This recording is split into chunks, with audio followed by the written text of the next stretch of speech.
श्री सूर्य नारायण कवचम। भास्करो मे शिरः पातु ललाटं लोकबान्धवः।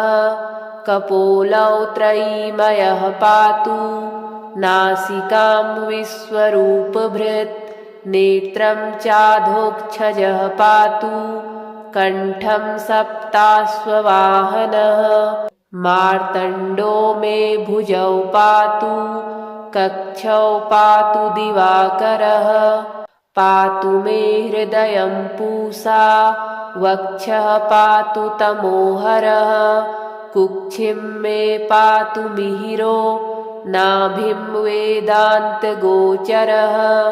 द्युमणिर्मे कटिं पातु गुह्यं मे अब्जबान्धवः।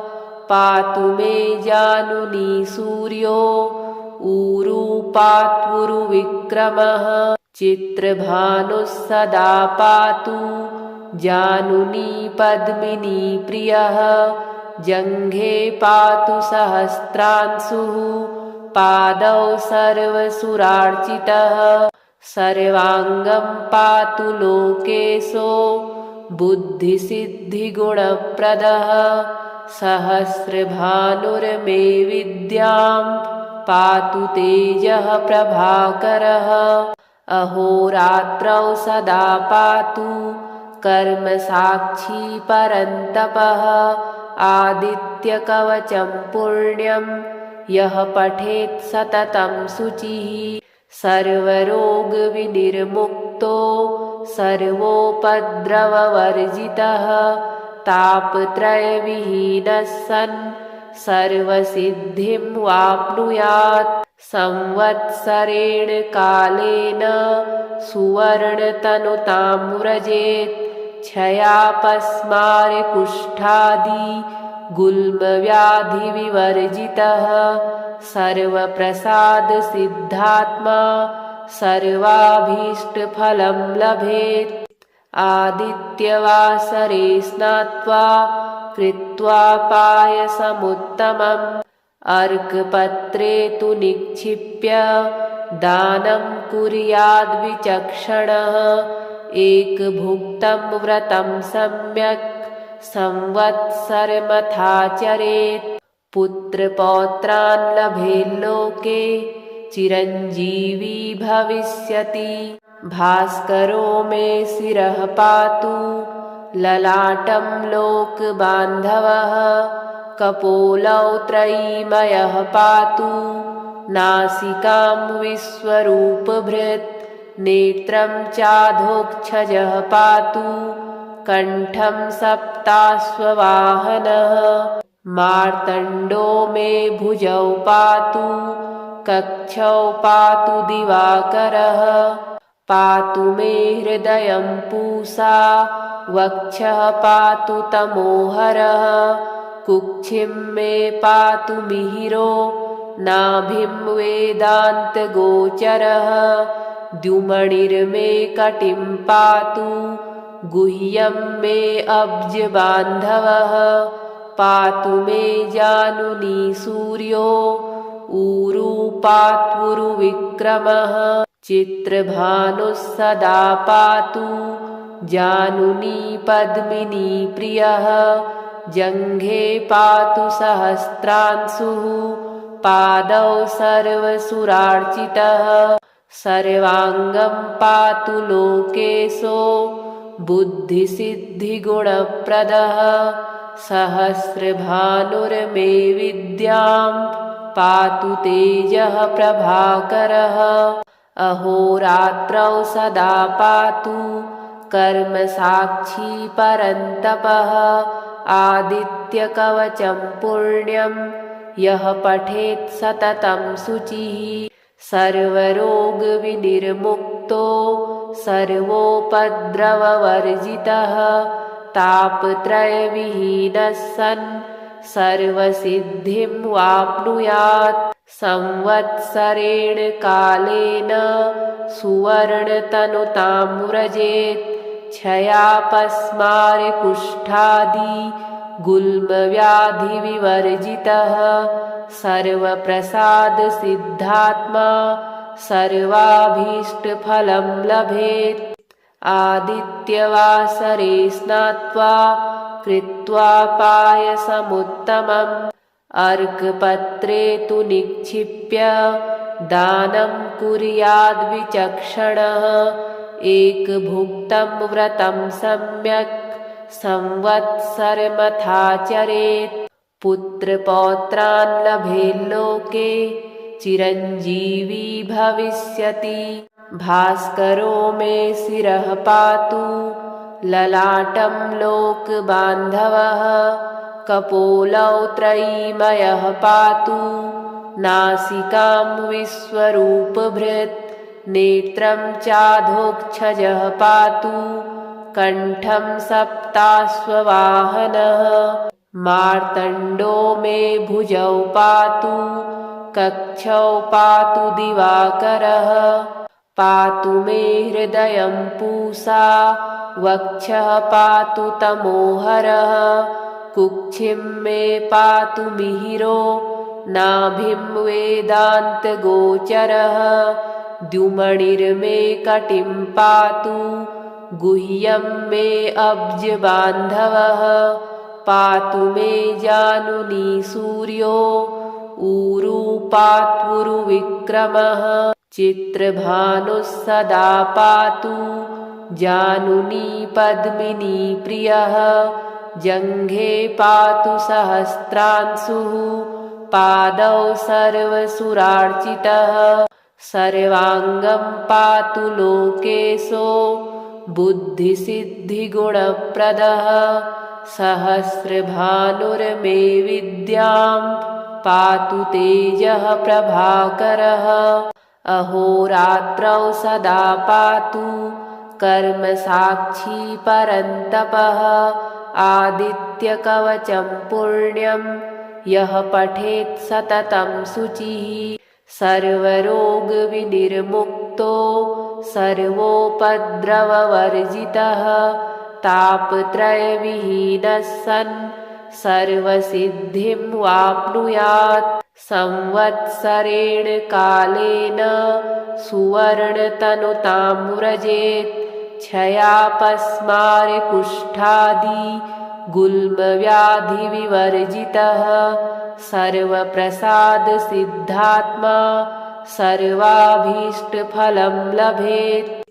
आदित्यवासरे स्नात्वा कृत्वा पायसमुत्तमम् अर्कपत्रे तु निक्षिप्य दानं कुर्याद्विचक्षणः।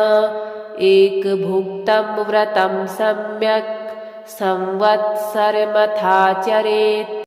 पुत्रपौत्रान् लभेल्लोके चिरञ्जीवी भविष्यति। भास्करो मे शिरः पातु ललाटं लोकबान्धवः। कपोलौ त्रयीमयः पातु नासिकां विश्वरूपभृत्। नेत्रं चाधोक्षजः पातु कण्ठं सप्ताश्ववाहनः। मार्तण्डो मे भुजौ पातु कक्षौ पातु दिवाकरः। पातु मे हृदयं पूषा वक्षः पातु तमोहरः। कुक्षिं मे पातु मिहिरो नाभिं वेदान्तगोचरः। द्युमणिर्मे कटिं पातु गुह्यं मे अब्जबान्धवः। पातु मे जानुनी सूर्यो ऊरू पात्वुरुविक्रमः। चित्रभानुः सदा पातु जानुनी पद्मिनी प्रियः। जङ्घे पातु सहस्रांशुः पादौ सर्वसुरार्चितः। सर्वाङ्गं पातु लोकेशो बुद्धिसिद्धिगुणप्रदः। सहस्रभानुर्मे विद्यां पातु तेजः प्रभाकरः। अहोरात्रौ सदा पातु कर्मसाक्षी परन्तपः। आदित्यकवचं पुण्यं यः पठेत् सततं शुचिः सर्वरोगविनिर्मुक्तो सर्वोपद्रववर्जितः तापत्रयविहीनः सन् सर्वसिद्धिं वाप्नुयात् संवत्सरेण कालेन सुवर्णतनुतां व्रजेत् क्षयापस्मारकुष्ठादि गुल्मव्याधिविवर्जितः सर्वप्रसादसिद्धात्मा सर्वाभीष्टफलं लभेत् आदित्यवासरे स्नात्वा कृत्वा पायसमुत्तमम् अर्कपत्रे तु निक्षिप्य दानं कुर्याद्विचक्षणः एकभुक्तं व्रतं सम्यक् संवत्सरमथाचरेत् पुत्रपौत्रान् लभेल्लोके चिरञ्जीवी भविष्यति भास्करो मे शिरः पातु ललाटं लोकबान्धवः कपोलौ त्रयीमयः पातु नासिकां विश्वरूपभृत् नेत्रं चाधोक्षजः पातु कण्ठं सप्ताश्ववाहनः मार्तण्डो मे भुजौ पातु कक्षौ पातु दिवाकरः पातु मे हृदयं पूषा वक्षः पातु तमोहरः कुक्षिं मे पातु मिहिरो नाभिं वेदान्तगोचरः द्युमणिर्मे कटिं पातु गुह्यं मे अब्जबान्धवः पातु मे जानुनी सूर्यो ऊरू पात्वुरुविक्रमः चित्रभानुः सदा पातु जानुनी पद्मिनी प्रियः जङ्घे पातु सहस्रांशुः पादौ सर्वसुरार्चितः सर्वाङ्गं पातु लोकेशो बुद्धिसिद्धिगुणप्रदः सहस्रभानुर्मे विद्यां पातु तेजः प्रभाकरः अहोरात्रौ सदा पातु कर्मसाक्षी परन्तपः आदित्यकवचं पुण्यं यः पठेत् सततं शुचिः सर्वरोगविनिर्मुक्तो सर्वोपद्रववर्जितः तापत्रयविहीनः सन् सर्वसिद्धिं वाप्नुयात् संवत्सरेण कालेन सुवर्णतनुतां व्रजेत् क्षयापस्मारकुष्ठादि गुल्मव्याधिविवर्जितः सर्वप्रसादसिद्धात्मा सर्वाभीष्टफलं लभेत् आदित्यवासरे स्नात्वा कृत्वा पायसमुत्तमम् अर्कपत्रे तु निक्षिप्य दानं कुर्याद्विचक्षणः एकभुक्तं व्रतं सम्यक् संवत्सरमथाचरेत् पुत्रपौत्रान् लभेल्लोके चिरञ्जीवी भविष्यति भास्करो मे शिरः पातु ललाटं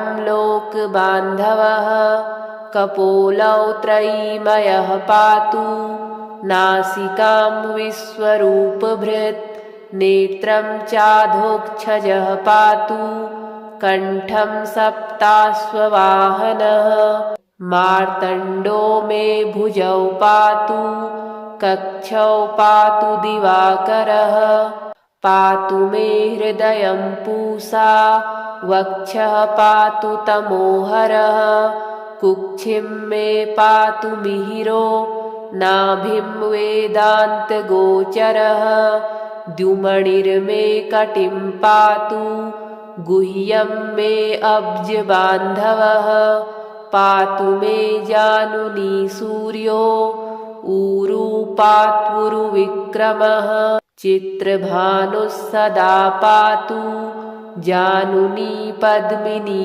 प्रियः जङ्घे पातु सहस्रांशुः पादौ सर्वसुरार्चितः सर्वाङ्गं पातु लोकेशो बुद्धिसिद्धिगुणप्रदः सहस्रभानुर्मे विद्यां पातु तेजः प्रभाकरः अहोरात्रौ सदा पातु कर्मसाक्षी परन्तपः आदित्यकवचं पुण्यं यः पठेत् सततं शुचिः सर्वरोगविनिर्मुक्तो सर्वोपद्रववर्जितः तापत्रयविहीनः सन् सर्वसिद्धिं वाप्नुयात् संवत्सरेण कालेन सुवर्णतनुतां व्रजेत् क्षयापस्मारकुष्ठादि गुल्मव्याधिविवर्जितः सर्वप्रसादसिद्धात्मा सर्वाभीष्टफलं लभेत् आदित्यवासरे स्नात्वा कृत्वा पायसमुत्तमम् अर्कपत्रे तु निक्षिप्य दानं कुर्याद्विचक्षणः एकभुक्तं व्रतं सम्यक् संवत्सरमथाचरेत् पुत्रपौत्रान् लभेल्लोके चिरञ्जीवी भविष्यति भास्करो मे शिरः पातु ललाटं लोकबान्धवः कपोलौ त्रयीमयः पातु नासिकां विश्वरूपभृत् नेत्रं चाधोक्षजः पातु कण्ठं सप्ताश्ववाहनः मार्तण्डो मे भुजौ पातु कक्षौ पातु दिवाकरः पातु मे हृदयं पूषा वक्षः पातु तमोहरः कुक्षिं मे पातु मिहिरो नाभिं वेदान्तगोचरः द्युमणिर्मे कटिं पातु गुह्यं मे अब्जबान्धवः पातु मे जानुनी सूर्यो ऊरू पात्वुरुविक्रमः चित्रभानुः सदा पातु जानुनी पद्मिनी प्रियः जङ्घे पातु सहस्रांशुः पादौ सर्वसुरार्चितः सर्वाङ्गं पातु लोकेशो बुद्धिसिद्धिगुणप्रदः सहस्रभानुर्मे विद्यां पातु तेजः प्रभाकरः अहोरात्रौ सदा पातु कर्मसाक्षी परन्तपः आदित्यकवचं पुण्यं यः पठेत् सततं शुचिः सर्वरोगविनिर्मुक्तो सर्वोपद्रववर्जितः तापत्रयविहीनः सन् सर्वसिद्धिं वाप्नुयात् संवत्सरेण कालेन सुवर्णतनुतां व्रजेत् क्षयापस्मारकुष्ठादि गुल्मव्याधिविवर्जितः सर्वप्रसादसिद्धात्मा सर्वाभीष्टफलं लभेत् आदित्यवासरे स्नात्वा कृत्वा पायसमुत्तमम् अर्कपत्रे तु निक्षिप्य दानं कुर्याद्विचक्षणः एकभुक्तं व्रतं सम्यक् संवत्सरमथाचरेत् पुत्रपौत्रान् लभेल्लोके चिरञ्जीवी भविष्यति भास्करो मे शिरः पातु ललाटं लोकबान्धवः कपोलौ त्रयीमयः पातु नासिकां विश्वरूपभृत् नेत्रं चाधोक्षजः पातु कण्ठं सप्ताश्ववाहनः मार्तण्डो मे भुजौ पातु कक्षौ पातु दिवाकरः पातु मे हृदयं पूषा वक्षः पातु तमोहरः कुक्षिं मे पातु मिहिरो नाभिं वेदान्तगोचरः द्युमणिर्मे कटिं पातु गुह्यं मे अब्जबान्धवः पातु मे जानुनी सूर्यो ऊरू पात्वुरुविक्रमः चित्रभानुः सदा पातु जानुनी पद्मिनी प्रियः जङ्घे पातु सहस्रांशुः पादौ सर्वसुरार्चितः सर्वाङ्गं पातु लोकेशो बुद्धिसिद्धिगुणप्रदः सहस्रभानुर्मे विद्यां पातु तेजः प्रभाकरः अहोरात्रौ सदा पातु कर्मसाक्षी परन्तपः आदित्यकवचं पुण्यं यः पठेत् सततं शुचिः सर्वरोगविनिर्मुक्तो सर्वोपद्रववर्जितः तापत्रयविहीनः सन् सर्वसिद्धिं वाप्नुयात् संवत्सरेण कालेन सुवर्णतनुतां व्रजेत् क्षयापस्मारकुष्ठादि गुल्मव्याधिविवर्जितः सर्वप्रसादसिद्धात्मा सर्वाभीष्टफलं लभेत् आदित्यवासरे स्नात्वा कृत्वा पायसमुत्तमम् अर्कपत्रे तु निक्षिप्य दानं कुर्याद्विचक्षणः एकभुक्तं व्रतं सम्यक् संवत्सरमथाचरेत् पुत्रपौत्रान् लभेल्लोके चिरञ्जीवी भविष्यति भास्करो मे शिरः पातु ललाटं लोकबान्धवः कपोलौ त्रयीमयः पातु नासिकां विश्वरूपभृत् नेत्रं चाधोक्षजः पातु कण्ठं सप्ताश्ववाहनः मार्तण्डो मे भुजौ पातु कक्षौ पातु दिवाकरः पातु मे हृदयं पूषा वक्षः पातु तमोहरः कुक्षिं मे पातु मिहिरो नाभिं वेदान्तगोचरः द्युमणिर्मे कटिं पातु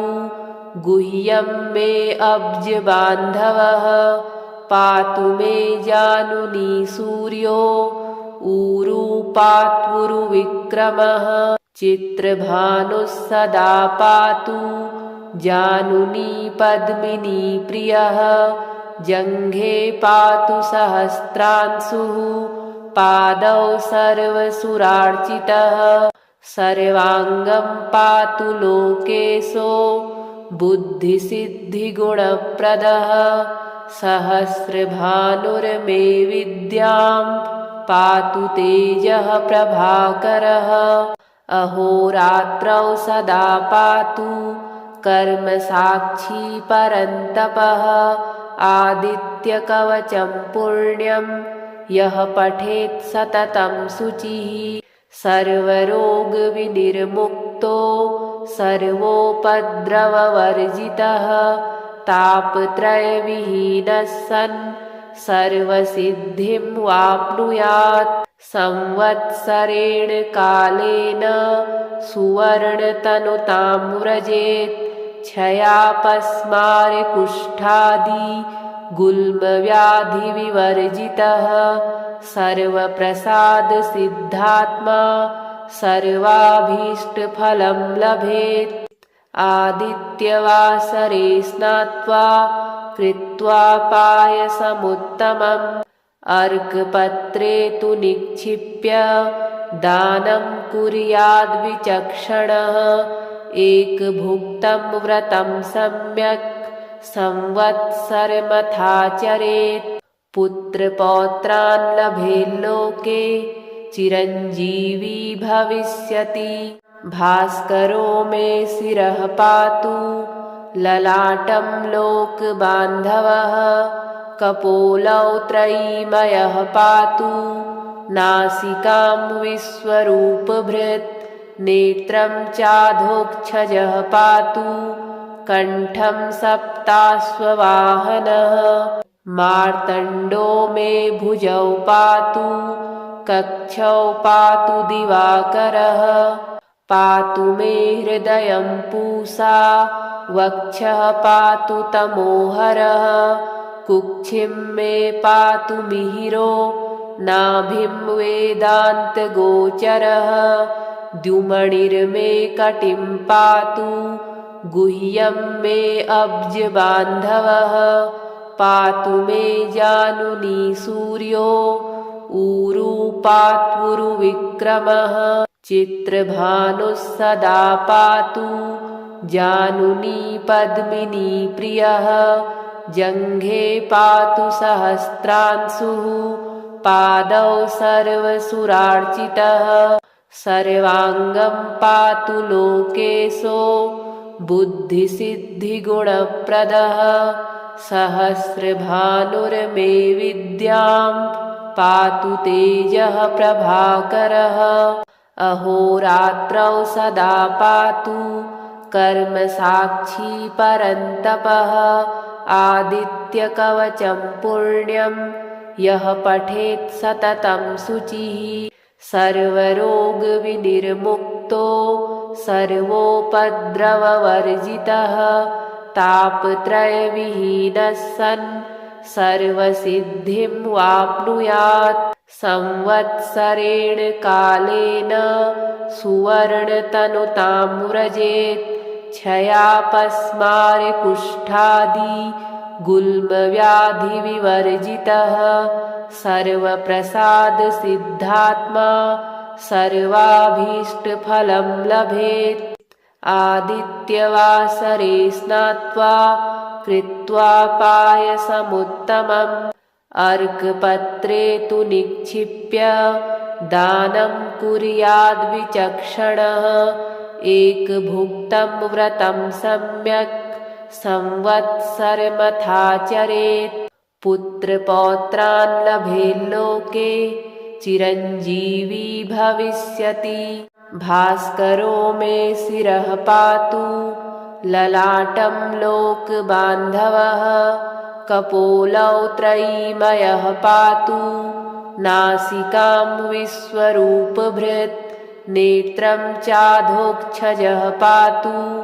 कण्ठं सप्ताश्ववाहनः मार्तण्डो मे भुजौ पातु कक्षौ पातु दिवाकरः पातु मे हृदयं पूषा वक्षः पातु तमोहरः कुक्षिं मे पातु मिहिरो नाभिं वेदान्तगोचरः द्युमणिर्मे कटिं पातु गुह्यं मे अब्जबान्धवः पातु मे जानुनी सूर्यो ऊरू पात्वुरुविक्रमः चित्रभानुः सदा पातु जानुनी पद्मिनी प्रियः जङ्घे पातु सहस्रांशुः पादौ सर्वसुरार्चितः सर्वाङ्गं पातु लोकेशो बुद्धिसिद्धिगुणप्रदः सहस्रभानुर्मे विद्यां पातु तेजः प्रभाकरः अहोरात्रौ सदा पातु कर्मसाक्षी परन्तपः आदित्यकवचं पुण्यं यः पठेत् सततं शुचिः सर्वरोगविनिर्मुक्तो सर्वोपद्रववर्जितः तापत्रयविहीनः सन् सर्वसिद्धिं वाप्नुयात् संवत्सरेण कालेन सुवर्णतनुतां व्रजेत् क्षयापस्मारकुष्ठादि गुल्मव्याधिविवर्जितः सर्वप्रसादसिद्धात्मा सर्वाभीष्टफलं लभेत् आदित्यवासरे स्नात्वा कृत्वा पायसमुत्तमम् अर्कपत्रे तु निक्षिप्य दानं कुर्याद्विचक्षणः एकभुक्तं व्रतं सम्यक् संवत्सरमथाचरेत् पुत्रपौत्रान् लभेल्लोके चिरञ्जीवी भविष्यति।